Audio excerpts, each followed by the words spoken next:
sebab ieu maksum janin teh orok nu aya di jero beuteung dibunuh kena sanksi. Mentak dokter nu ngabunuh janin teu kanyahoan misalnya atau aman urang di dunia nama engke di akhirat urang bakal nempo berbagai dokter sabaraha dokter cobaan nu ngabunuh banjani. Mentak ngeri oge masyaallah kari. Nak dipermasalahkeun teh kabehna aya ngabunuh janin mah geus jelas haram. Ieu perkabeanana ieu kabeh mah pan menjaga memeh terjadi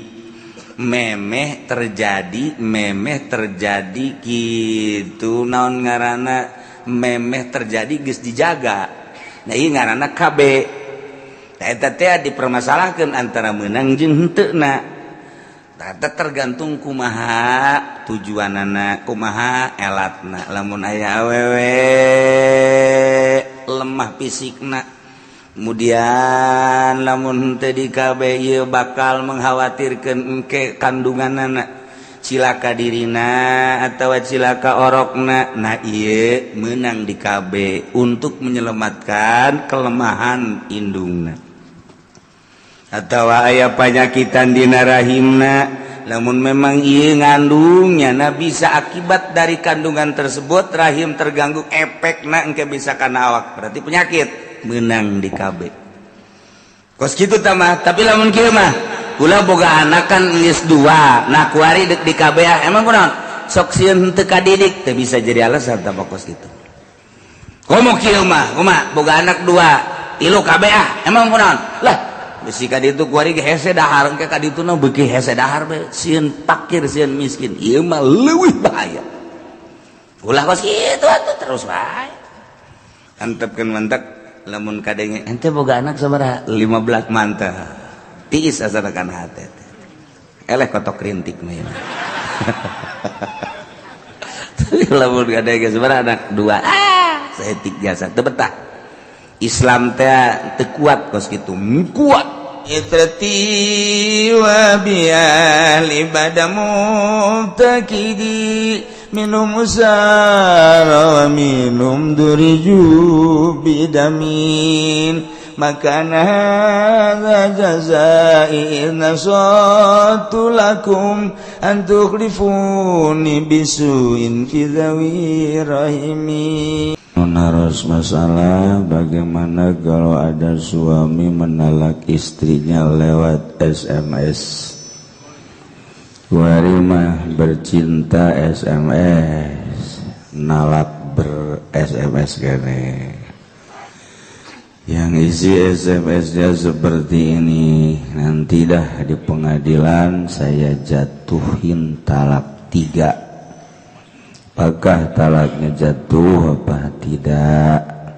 Atas perhatiannya saya ucapkan terima kasih. Make bahasa nanti etangke jadi taklek ke lamun di pengadilan karaku kaula jita asukeun talak 3. Atuh lamun can ke pengadilan mah encan kumaha engke bae di pengadilan.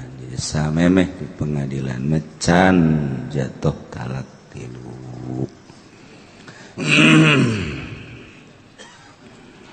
Kita mah kos itu mah kos kieu geus lamun asup ka imah lewat lawang eta tah jatuh talak 3 atuh geus we pamajikanna ulah kadinya ka lawang eta kana ulah ditu bae henteu sarua jeung kos kitu bae eta atuh talek ieu. Lamun aya kieu mun kakak boga duit 100 juta neng katalak 3. Tah pasti ngadoakeun mudah-mudahan ulah boga duit 100 juta. Kuari mah talak jadi lalab. Salah saeutik talak, salah saeutik talak, hiji meureunnanan atuh loba ribut. Mor kadua teu bisa ngajaga lisan lantaran teu ngararaji boro-boro nu teu ngaji nu ngaji gen dekat ceplosan bae komo nu teu ngaji mah anu mentak sing hade sababaraha kali ribut jeung pamajikan ulah osok ngajatohkeun tolak. Ribut mami ribut bae eta mah seni rumah tangga. Ngaranna aya senian atuh itu ribut-ribut acan mah okos di imah eueuh budak leutikan. Sepi nu cerik-cerik acan. Jelema rumah tangga 20 tahun teu boga anak di imah sepi kan. Kadang-kadang nginjem anak teteh, nginjem anak adik, nginjem anak tetangga. Aju anakna teu daek cerik bae deui, diciwitan ku jana. Supaya cerik tah. Ieu ge rumah tangga teh kudu aya senian. Wayah seserian-seserian nyana, wayah happy-happy, ke wayah mararanyun. Kita garada seni rumah tangga. Tapi ulah dibiasakeun. Keueuh kaserengan teuing lah aing ja lalaki aya sakieu sedeng usaha keur kendaraan aya ieu nu di imah sering jasa kos ge neangan deui we kitu aing ieu. Lalaki mah sok aju kitu bae. Beda jeung awewe. Aya pikiran kadinya lalaki mah sebab lalaki mah pendek buuk panjang lengkah. Aya we mah panjang buuk pendek lengkah. Baheula.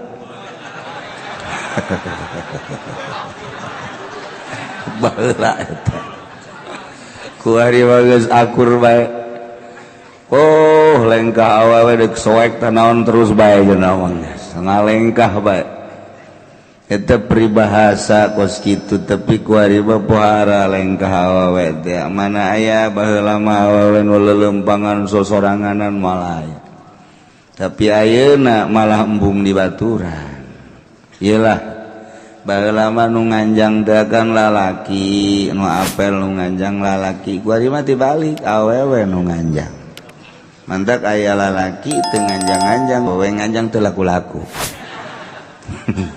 Nganjang teu dianjangan teu nasib bae meureun teh mah. Padahal teu kudu nganjang teu kudu apel ai dasar bakal pijodoeun mah atuh datang bae nya geus dituliskeun ieu jodoh-jodohna asal borosot ka dunya jodohna ge geus ditulis mentak ulah bingung-bingung. Aya jelema sogalana geus dituliskeun bahkan aya jelema boga anak anakna lalaki hayang nyaho coba ku eta jelema diteunden di leuweung sorangan bae diteunden di leuweung coba hiji hayang nyaho saha nu bakal mere daharna nomor kadua engke bahasana nyana bahasa naon nomor katilu hayang nyaho coba engke kawinna kumaha diteudeun we leuweung ku bapana hayang nyaho bae eta mah geus antepkeun dideuleu we saminggu hirup keneh dideuleu ti kajauhan dideuleu deui saminggu hirup keneh terus we hirup wayah ngorandang biasa gitu ngorandang terus kabelah dieuna nyana kaberenehan horeng anu mere daharna kadang-kadang orai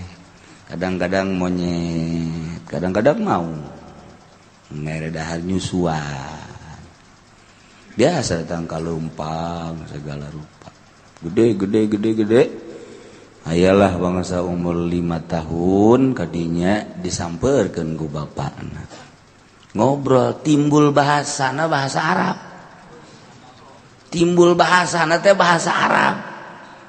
Teh jadi urang ge lamun eueuh anu ngajaran mah bahasa Sunda, Jawa, Melayu, engke ge bahasa Arab bae. Asli bahasa Arab. Mun deuk mencoba-coba ge. Coba untuk percaya. Jadi bahasa Arab atuh bapana ge bingung. Bahasa Arab biasa bahasa Arab. Jadi bahasa aslina bahasa Arab.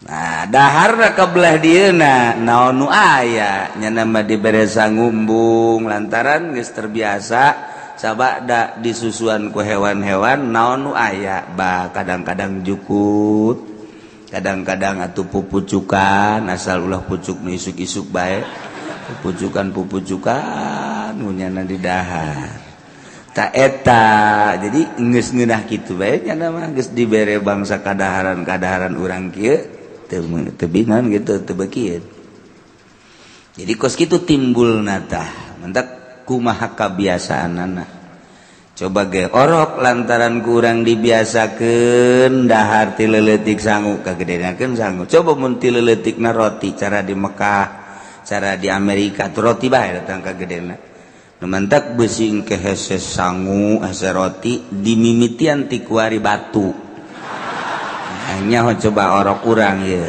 ti leuletik batu ke abeh kagedena ngeunaheun nya geus di mana bae batu bapan loba eta kumaha kebiasaan Masya Allah itu iya orang kebiasaan di parabana sangu ya sangu di Mekah kebiasaan parabana roti jeung daging di Amerika itu kentang jeung roti gitu kene kumaha kebiasaan apa di Korea karena kebiasaan jeung lauk nu atah ge di dahar bae di Korea mantap orang Korea tadi udah emeng bae nya terus sia cek meng teh pagawean nu aing ku sia cekeun berubah orang Korea ge datang ka urang daharna sarua jeung urang urang Arab ge datang ke Indonesia urang Arab saminggu 2 minggu nya na culak-cilik kabeladian mah sangu bae sangu kos urang bae urang ka Mekah sapoe 2 poe mandangan sangu geus lila mah di Mekah embung urang enggak sangu terbiasa orang itu paling samin korma teh dahar korma roti dah kula ge mencoba kula ge barang rada lila di Mekah teh keur ka Mekah mencoba isuk-isuk ngadahar nu digulung-gulung teh tah nu digulung-gulung pagawean orang Pakistan nu di jerona rempah-rempah teh tadi dahar sagede kieu bener ngeunah Masya Allah barang saeutik dahar deui tas lohor dahar biasa ajutas 7 2 dahar deui sangu sore sangu deui jadi beuki kabeh bentukna mah beuki kabeh samin-samin beuki urang lamun ka ditu mah ka mana ka Mesir lain deui kadaharan di Iran lain deui jadi sanagara kumaha kabiasaanana kumaha dibiasakeun eta keur carita kadaharan keur carita ibadah ge kumaha kabiasaan urang terbiasa ba'da magrib nonton TV mun teu nonton TV teu betah geus biasa mantes isya neuletik mun teu nonton TV teu betah rada peuting saeutik geus biasa neuleu main bola jam sabaraha main bola teh tuh sia mah jam 10 nya hobaepan teu bareres kabeh ge geus biasa teu kumaha kebiasaan maksiat dibiasakeun atuh terus bae datang ka paeh tapi kapan ari santri mah kulantaran geus biasa bada salat Quran baca Quran kebalat deui Quran geus biasa ta santri mah asal manta salat teh ateul teu maca Quran teh tas zuhur Quran tas asar Quran geus biasa santri mah di pondok teh kos kitu datang ka imana ge lamun mantas salat teh mun mantas teu ngeunaheun mun teu maca Quran eta kumaha kabiasaan mantak lamun tas salat hajut teu maca Quran asa teu pararuguh amat di perasaan teu kumaha ajuna mah bak-bak dahar we melampiaskan gitu kumaha kebiasaan urang biasa malam Jumat maca sholawat mun teu maca sholawat teh asa teu betah kumaha kebiasaan tah mantak urang biasa peuting hudang tahajud ku ari teu tahajud leut bae datang ka subuh hees seger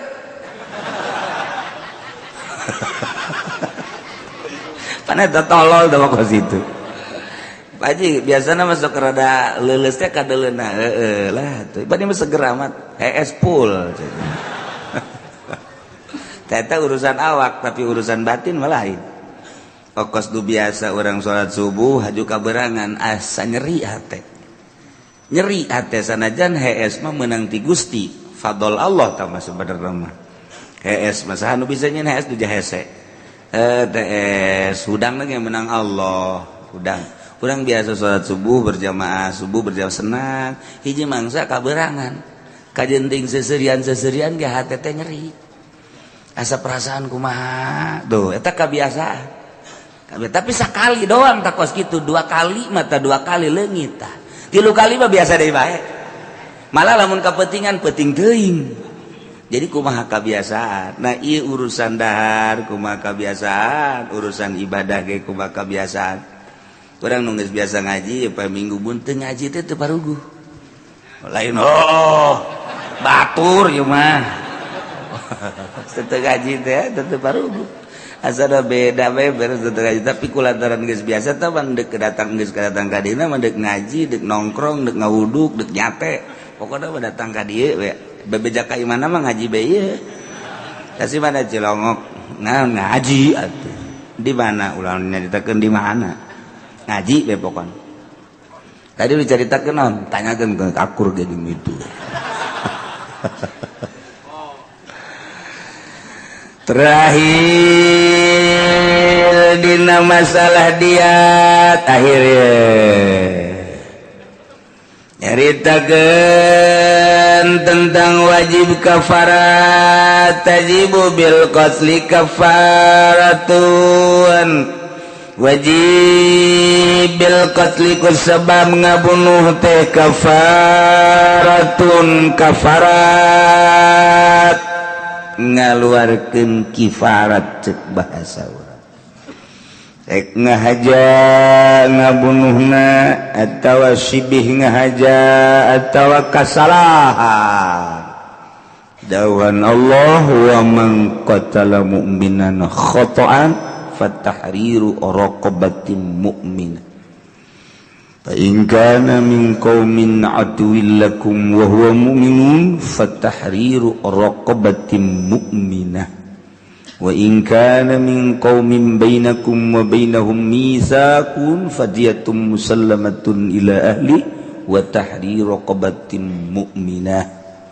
Loba jadi carita kafarat ieu mun berdiri di negara khalifah negara Islam nu pemimpinna make aturan-aturan Al-Qur'anul Karim. Di negara urang mah pemimpinna lain make aturan Al-Qur'an ngalaksanakeun make KUHP. Jadi aturan-aturan Belanda demokrasi jauh bedana jeung Quran. Quran mah menang ti Allah, KUHP mah menang ti manusia. Geus atuh menang Allah mah akur jeung aturan Allah menjurus kana kasalamatan sorga.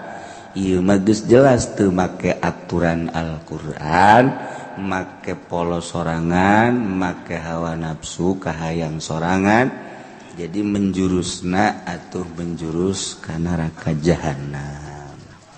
Sakitu beta mah geus nu urusan lain daripada Al-Qur'an ieu cilaka. Wa man lam yahkum jelema nu teu ngahukuman make Al-Qur'an minal khasirin minal kafirin dan selanjutnya ngan lamun eueuh nu urusan ieu nagara bakal acak-acakan nu mandag sanajan demokrasi ge urusan bae nagara memang kieu kaayaanana ngan disesuaikeun jeung aturan Al-Qur'an bentukna demokrasi pemilihan menang masyarakat menang rakyat ngalaksanakeunana ulah jauh jeung Al-Qur'an bisa ya lamun ku urang diadu-adukeun mah hampir kan kabelah dieuna diselewengkeun mantak di negara demokrasi model urang supaya rapih ayalah filter jang hukum MUI supaya ke keputusan nu patali jeung agama diatur ku MUI na disogok muina disogok ku nagara aturan mah ieu nagara teh dilempangkeun ku mui ku ari mah muina pake jembatan jang supaya nagara ieu diluluskeun ku mui harese cenah teh kitu ka harti kieu sia yang ka harti mah aing ngobrol jeung urang ketos mah hese sapira tukang macul kieu ieu supaya ka harti di lembur eta teh ya Islam kemudian muslim mutlak di dinya endek nyieun gereja nah eta nu tanda tangan kan MUI tah MUI ngomong ke masyarakat atau masyarakat datang ke MUI Pak di dieu dibangun gereja kan ieu mayoritasna Islam eueuh Kristenan nah kami teu setuju MUI lah nu bertanggung jawab atas aspirasi masyarakat bahwa masyarakat di sini tidak menyetujui pembangunan beribadahan di luar Islam MUI tanggung jawab kan rapi kan ngeunah di desa ieu aya Indomaret di jerona ternyata aya usaha anu diharamkeun ku agama jual minuman keras malah di dinya aya KB BPLKB PLBK LKB, PLBK, macam-macam lah pokoknya mah ekstasi segala rupa. Nah, kajahoan nih ke masyarakat, usullah ke MUI. MUI siap bertanggung jawab atas aspirasi masyarakat. Nyana usul bahwa di desa tersebut ada di sebuah toko Indomaret penjualan minuman keras. Kami selaku MUI telah sepakat dengan masyarakat tidak mengizinkan untuk jual beli terus. Andai kata dilakukan oleh toko tersebut, maka kami akan merampas bukan minuman itu saja dengan Supermi dan Indominya dalam. Hebat tamu pinter tamu tak kos gitu tak. Eta tak jangkos gitu tak. Kan ngeunaheun. Tuh aya disi contohan gitu merada geus oh bener asa keluar pohon deui. Eta jangkos gitu tak jadi orang lapor coba ka MUI aya naon-naon lapor MUI. MUI teh emang singkatan tina naon Kiai? MUI teh ya Majelis Urusaneun. Aduh MUI. Tah eta kos kitu nya. Tah eta ngeunaheun kan lamun kos kitu mah aya naon lapor, aya naon. Jadi seimbang. Sanajan di negara demokrasi aya keseimbangan. Tergantung kumaha aspirasi masyarakat sebab nu di dalam suara mayoritas jadi kumaha mayoritas tapi lamun geus mayoritas dirinya Kristen 100% atunyana dek ngabangun gereja lantaran lain bentuk negara Islam atuh pek-pek bae sote cak maranehanana ja memang mayoritasna Kristen nah di dieu mayoritas misalnya 70% Kristen aya ge Islam model di perumahan Kristen nyana nyieun sarana jang ibadah atuh endeu kumaha aja emang mayoritas nyana Kristen nyana endek ibadah ka pangeran nyana meunang ngabekot nyana pangeranna ge engke ge dikaluhurkeun dikahandapkeun ku nyana tololnya atuh mah urang kan nu dikaluhurkeun kahandapkeun ku pangeran nyana mah nyana nu ngaluhurkeun kahandapkeun pangeran nu ngisangan pangeran ge nyana tolol eta sebenarnya mah tapi geus kumaha nyana bae geus atuh emang mayoritas tadi dinya Kristen Katolik nyana ngabangun atuh pek-pek deui di negara demokrasi mah kos kitu kan ngeunaheun tah aya MUI tah tinggal urang MUI na bae coba disogok kapan teu tinggal kitu bae tah pembangunan gitu hotel. Nah, ieu peruntukan hotel teh jang naon coba eta teliti. Urang kadija ka proyek datang, Pak, ini siapa ini? Apa namanya? Pimpinan proyeknya. Oh no, tanya urang pimpinan proyek anu ngebogaanana saha? Tanyakeun. Pak, itu hotel peruntukannya untuk apa? Untuk baca sholawat. Oh iya. Enggak apa-apa tuh kalau begitu, Pak. Asa gade kakara gade ngeng hotel jang maca sholawat. Aduh, masya Allah. Hotel di mana-mana ge sapira hotel, lu bantak di bagus-bagus ge atuh hotel karena ge. Hese ngomong urang. aya ge di Pekalongan tah hotel teh mun urang asup kadinya kudu mawa kitu surat nikah, lamun teu mawa surat nikah teu bisa. Atawa nyana lapor heula ka pemerintah di setempat bahwa nyana suami istri ke telepon nyana ka daerah urang, oh iya itu mah suami istri karak eta aya satu hotel di Pekalongan kos gitu, atau di Banjar baheula keur kula di Banjar. Keur kula di Banjar tahun 80 tahun 80 genepan tah eta teh aya hiji hotel mun teu mawa surat nikah teu diterima suami istri. Mun aya awewe doang sorangan diterima, lalaki doang diterima, tapi lamun duduaan tah lamun teu mawa surat nikah teu bisa. Eta baheula kuari mah cenah biasa bae. Biasa bae kuari mah terus. Komo di Jakarta mah. Euy eta mah malah atuh disadiakeun. Gue lagi kerja di bos makin tujuh baheula. Sadiakeun di hotel. Tah ieu negara urang teh kos kitu tah. Satu sisi maju, satu sisi bata hotel-hotel nu di Jakarta teh eta teh tempat-tempat kos kararitu. Muringkak bolu pan urang. Neuleuh pembangunanna resep menjulang tinggi, neuleuh makna di jero inggis anu luar biasa. Asup ka hotel teh mantak betah. Kan make iya tuh, itu mantak betah. Lantaran nu garelis aya dirinya, menu segala rupa aya, kumaha pesanan-pesananana. Nah iyalah keur carita perzinahan Jakarta eta kos karita. Komo kuari dipimpinna atuh ku non muslim geus bae. Kumaha meureun ke kahareupna. Tah eta kos kitu terus ka Tangerang ka dieu terus teh di Siloam ka dinya BSD dan lain sebagainya. Engke mah ka dieu ka Pasar Kemis terus ka Kendal terus ka ditu. Tinggal di deuleu bae perkembangan-perkembanganana coba ge. Wah, mungkin ka sisi Islam.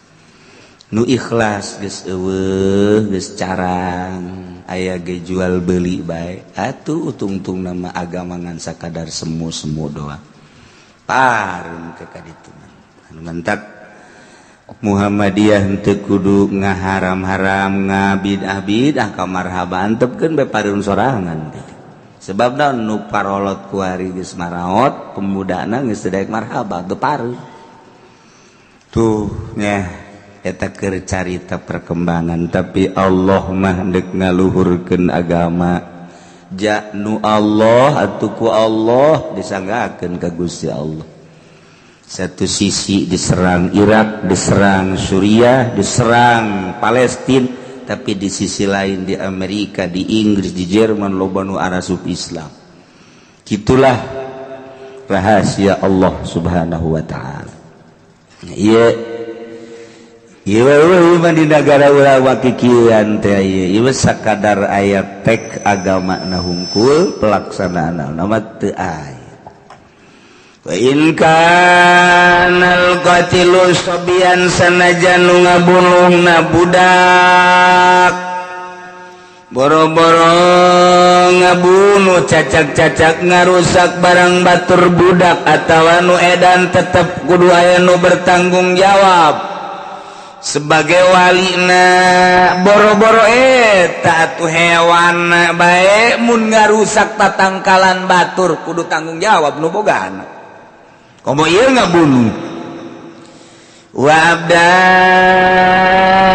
jeung hamba di urang mah abid eta adalah boyongan perang muslim jeung kafir perang muslim menang diboyong ku muslim segala rupana jadina gonimah.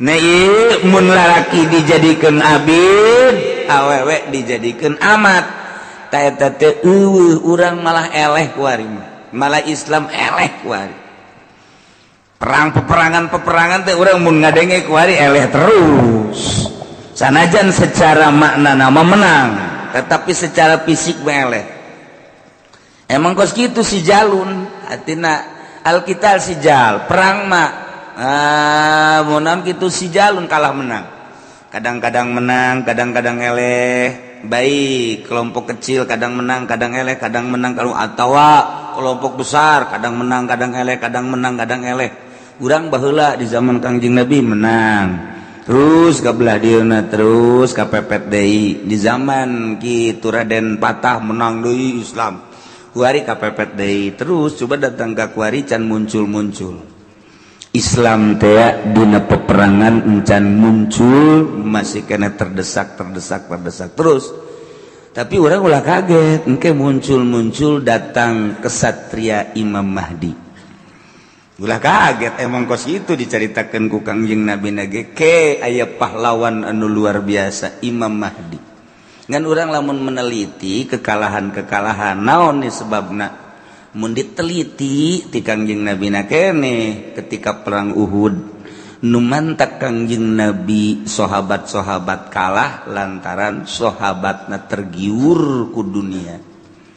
Ketika melihat dunia, sahabat nunggus ditetapkan di gunung tersebut pemanah, penjaga dan lain sebagainya ulah waka berubah cek Kangjeng Nabi lamun encan aya instruksi tapi ningali lalumpatan anak kafir iya muslim neuleu awewe garulis bahkan neuleu nu make gelang neuleu nu make kongkorong neuleu nu make kitu cincin dan lain sebagainya. Nah kabita turunlah untuk memburu eta berarti dunia asal geus dunia geus hancur terus kabelah dieuna kiai-kiai keur mejena tentrem magahan ngaji boga santri aya 200 mah aya be jamaah mingguan 100 200 sampai 400 mah geus tentrem hirup kadeleuna ti majlis ka masjid ka imah ti majlis ka masjid ka imah kos Kangjeng Nabi kasepuhnakeun kan gitu kasepuhkeun mah ki Kangjeng Nabi ge henteu loba kegiatan sakadar ti majlis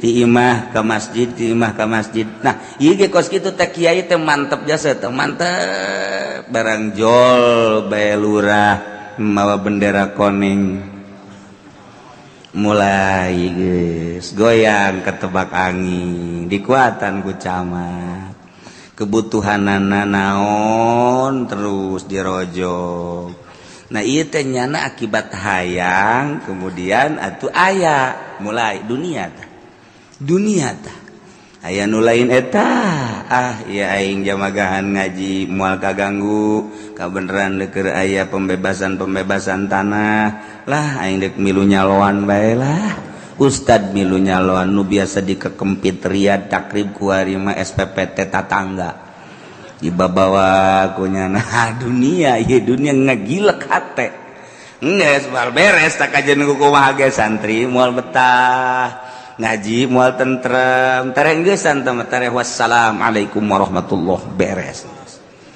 eta kos kitu dunia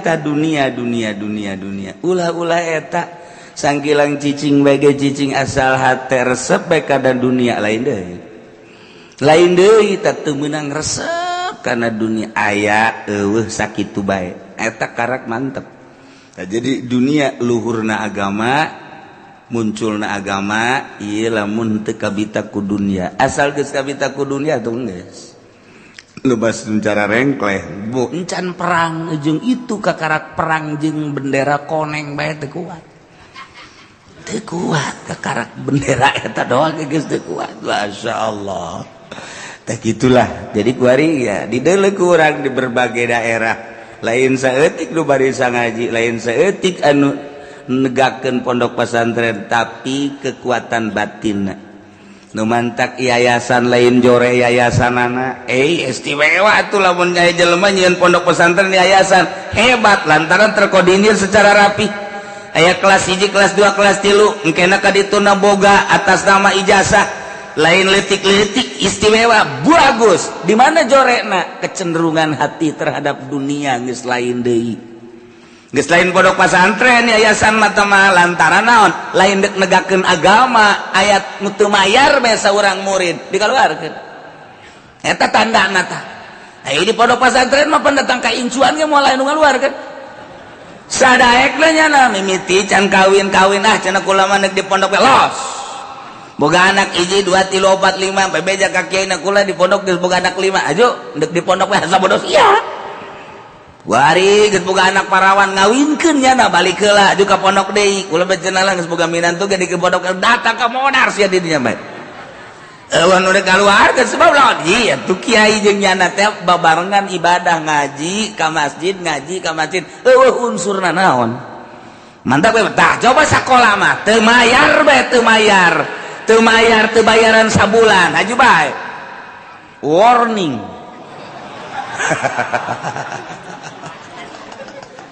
tuh eta kan dunia ngaranna eta.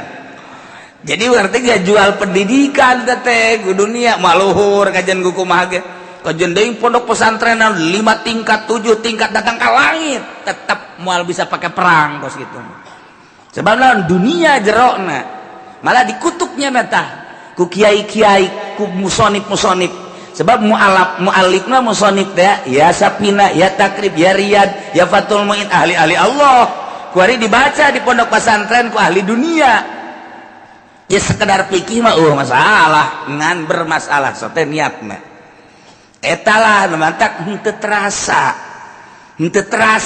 terangkat agama teh lantaran misi di jerona lain agama tapi dunia nyana mikiran bae waduh tahun ieu pemasukan ngan sakieu teu bisa melebari tanah duh tahun ieu sakieu teu bisa ganti mobil waduh tahun ieu mah kieu tah nya mikiran teh kitu jeung kitu bae pikiranna kitu jeung kitu santri salah teu boga pikiran kos kitu kieu salah deuk kabeuli deuk teu kitu bae mobil deuk aya deuk eueuh katu kitu bae nya santri deuk pinter deuk teu bodoh bae nya bodoh bae pinter jang nyana bodoh jang nyana tuh geus bae kitu ibadah bae geus tah beda adalah pesantren salaf teh kos kitu mantap bapana ge masantarikeun anak kesel anak aing sih baga kumaha nya kos gitu amatnya boro-boro tatanggana bapana ge kesel 5 tahun 6 tahun bapana encan kadeuleukeun anakna kumaha kesel tatanggana ge nanya anak Mang Haji di pondok keneh heuh geus sabaraha tahun aing mah 6 tahun kumaha perkembangan aing ge puyeng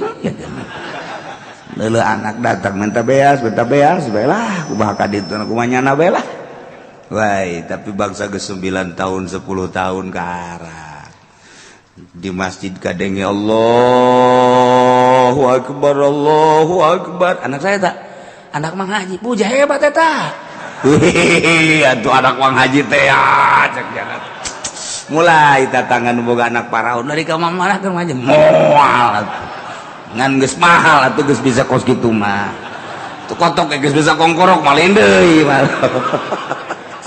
aduh Ki Haji jual mahal blon teh Ki Haji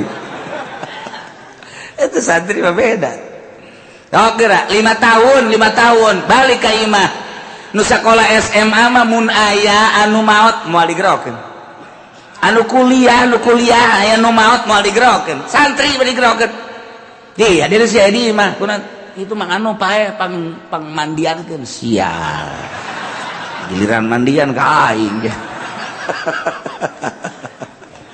tapi tetep bae santri mah biasa bae dek salah dek bener di pandian dek ayo geus tangtungkeun ku cenah mandi tangtung sia atuh tenang cenah pede bae santri mah namun ku datang apa ditangtungkeun kaluaran anyar ulah loba ngomong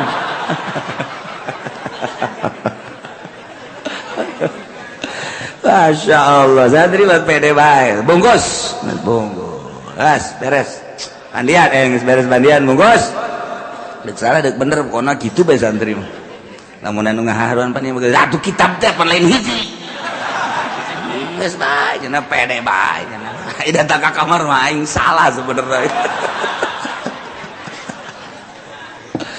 pede bae cenah sok ngaharuan ngaji geus bae pokoknya siam pan teu mondok mondok emang aya aturan kos ieu pokona geus kumaha aing bae kalanan kos kieu mah enggak saya kerja jadi supir banyak salah dan terus res salateun jadi usaha saja nah ente betan menjadi imam tenang guys eta santri mah diperlukeun anu hajat iya rena balik kan kudu dek malam rasulan coba hadiah puji ayo tenang sabira hadiah puji coba nu sakola SMA jawab ceng sia aya di imah teu panghadiah puji kudu bahasa Inggris mah I love you bae mah bisa gitu. Beda derajat da tuh pesantren jeung sakola lain deui geus kabelah dituna ge teh bemis cicing di imah ge lain deui budak sakola mah teu mikiran kaler kidul cicing di mana bae di deket pabrik los, di deket lapangan bola los. Tapi santri mah lain deui aing cicing di mana ieu nya nu aya musolaan. Kadanan ku masjid, ieu ngeunaheun beureunanan bari salat berjamaah. Pikiran teh ka dinya. Dan mantak eta mah geus asal mah santren geus ahli sorga eta mah. Masantren ahli sorga eta mah geus pokona nyana mah tah. Nu ngaji mingguan mah antara sorga jeung neraka keneh.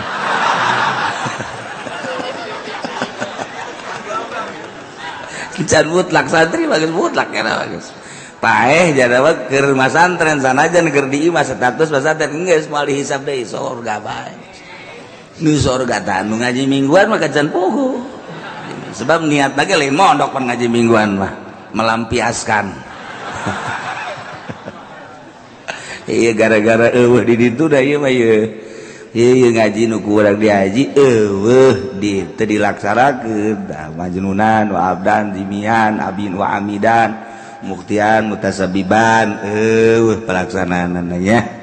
Biqatlil muslimin kumaehan seorang muslim walau bidari harobin sanajan maehanana mah di negara kafir harobi tetep kena sanksi bae. Wazimin kitu keneh maehan kafir zimi teu meunang sabunuh-bunuhna atawa kafir mustaman teu meunang sabunuh-bunuhna lantaran aya anu melindungi. Orang Amerika datang ke Indonesia dilindungi ku orang Indonesia mustaman manehna. Nah, orang Inggris, orang Belanda turis jana ka urang teu meunang dibunuh, andai kata dibunuh ku urang tetep urang kena sanksi. Teu meunang diamankeun nyana. Boga pisah sabaraha lilana di urang, tapi pisah teh sebagai pengaman. Ketika ditangkap, dia lepisah. Nah, begitu ditinggali, oh iya 3 bulan di Indonesia. Nyana teh ya diperhatikan hirup di Indonesia selama 3 bulan. Teu meunang diganggu. Ongkos urang ka negeri Amerika sarua bae. Mantak teu meunang andai kata dibunuh kafir zimi, andai kata dibunuh kafir mustaman, kena sanksi sarua bae, bayar. Biqatli janinin jeung ngabunuh janin anu dikena sanksikeun kaparat teh guroh. Nu tadi membunuh-bunuh deui ieu ge sarua janin madmun bil guroh abid au ghairiha tawalian abid atawa hargana sebab ieu maksum janin teh orok nu aya di jero beuteung dibunuh kena sanksi. Mentak dokter nu ngabunuh janin teu kanyahoan misalnya atau aman urang di dunia nama engke di akhirat urang bakal nempo berbagai dokter sabaraha dokter cobaan nu ngabunuh ban janin. Mentak ngeri oge masyaallah karim. Nak dipermasalahkeun teh kabehna aya ngabunuh janin mah geus jelas haram. Ieu perkabeanana ieu kabeh mah pan menjaga memeh terjadi gitu naon ngaranna memeh terjadi geus dijaga. Nah ieu ngaranna KB. Tah eta teh dipermasalahkeun antara meunang jeung henteu-na.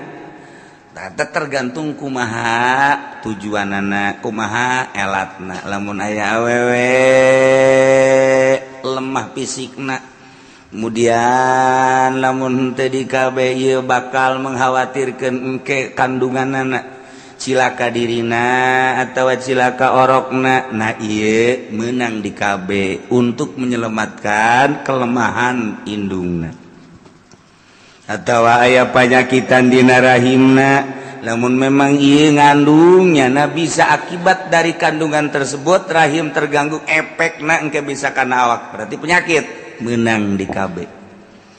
Kos kitu tamah, tapi lamun kieu mah ulah boga anak kan geus 2, nah kuari deuk di KB emang kunaon? Sok sieun teu kadidik teu bisa jadi alasan tah kos kitu. Komo kieu mah, kumaha? Boga anak 2, 3 KB emang kunaon? Lah, bisi ka ditu kuari ge hese dahar engke ka dituna beuki hese dahar bae, sieun fakir sieun miskin. Ieu mah leuwih bahaya. Ulah kos kitu atuh terus wae. Antepkeun mantek lamun kadenge ente boga anak sabaraha 15 mantah tiis asanakan hate eleh kotok rintik mah lamun gadege sabaraha anak dua saeutik jasa teu betah. Islam teh teu kuat kos kitu, kuat. Mantak Arab kuari geus dianggap kecil ge ku Amerika, saeutik masyarakatna. Tapi nya dek nyerang Indonesia endap-endapan. Endap-endapan emang kumaha? Ye atuh sieun rayap loba jasa. Henteu kudu di perangan embak jeung emas kiih. Sarua jeung laut pan kabeh. Aju ku barang Amerika di kadi jakum ti kelebuhnya na kadi. Ku ngambeuceuk kiih simbang geus pupuringisan pan. Ku loba-lobana. Iku loba masyarakat ku lobana jadi perhitungan. Cina tadi perhitungan ku Amerika lantaran loba jasa masyarakat. Tapi Yordan saeutik masyarakatna Indonesia non Arab dianggap letik kebanean. Nu loba masyarakatna ieu dipake kasieun. Mantak terus urang mah ulah kabeh-kabeh. Maning kabehkeun bae geus. Wa abdi lasihi jeung hamba dirina nu ngabunuh zain ngabunuh hambana tetep kena sanksi. Wa nafsihi jeung hamba ngabunuh hamba sarua. Wa fi nafsihi mawajun dina ngabunuh hamba sorangan wajah.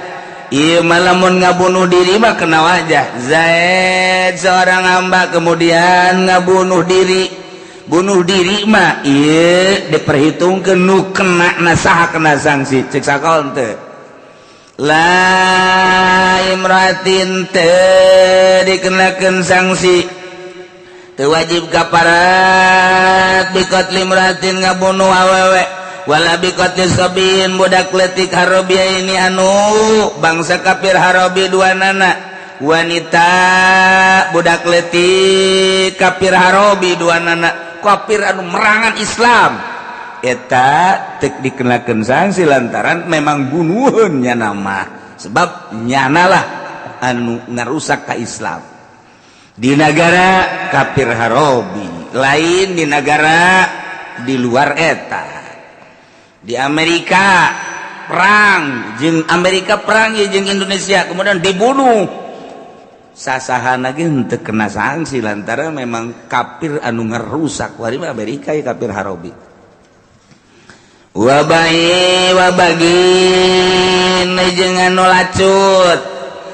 Jadi berarti lacut teh anu bangsa jelema ngarusak wasoilin, jelema nu ngerusak dibunuh ku urang masalah. Jelema ngarusak tatanan negara, ngarusak tatanan manusia. Ye kemudian anarkis disebutna teh dibunuh. Oh masalah tah mokos kitu. Keur zaman di Karungan teh eta kan hasil keputusan musyawarah jeung MUI. Lantaran masyarakat resah di pasar aya geng. Iya di kota-kota besar loba jasa geng preman dan lain sebagainya ke kampung-kampung masyarakat resah nya dimusyawarahkeun di negara mulai kuari di Deule di Tangerang aya sabaraha Serang aya sabaraha Garut aya sabaraha nah